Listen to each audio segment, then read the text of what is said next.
Acum e prea târziu să stingi lumina. Hai, ține-mă mai strâns în brațe, că ai pornit în mine o furtună ce nu se oprește dimineață. Acum e prea târziu să stingi lumina, să consumăm momentul regăsirii. Alungăm toate gândurile negre ce stau în calea fericirii.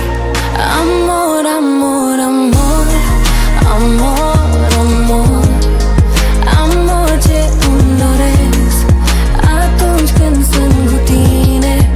Amor, amor, amor, amor, amor, ai urmele iubirii, să nu mai uit de mine. Amor, amor, amor,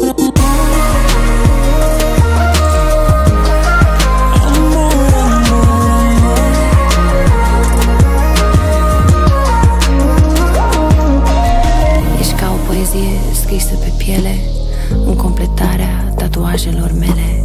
Hai să renunțăm la bariere și să rămânem mulți de plăcere. Să facem 2 copii sau 3, să ridicăm castele și să ne punem toate visele în ele. La urmă urmei suntem făcuți din praf de stele și stăm tăcuți. Acum e prea târziu să stingi lumina, să consumăm momentul regăsirii. Alungăm toate gândurile negre ce stau în calea fericirii. Amor, amor, amor, amor, amor, amor ce îmi doresc atunci când sunt cu tine.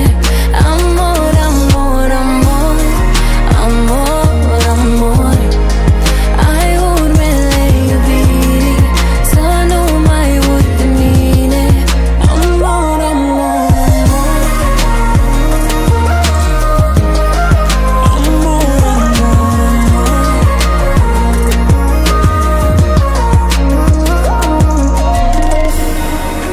depărtăm și ne apropiem, da, gravităm cumva ca 2 stele. Acum zici bun, acum la revedere. Amor, amor, amor, amor, amor, amor ce îmi doresc atunci când sunt cu tine. Amor, amor, amor, amor,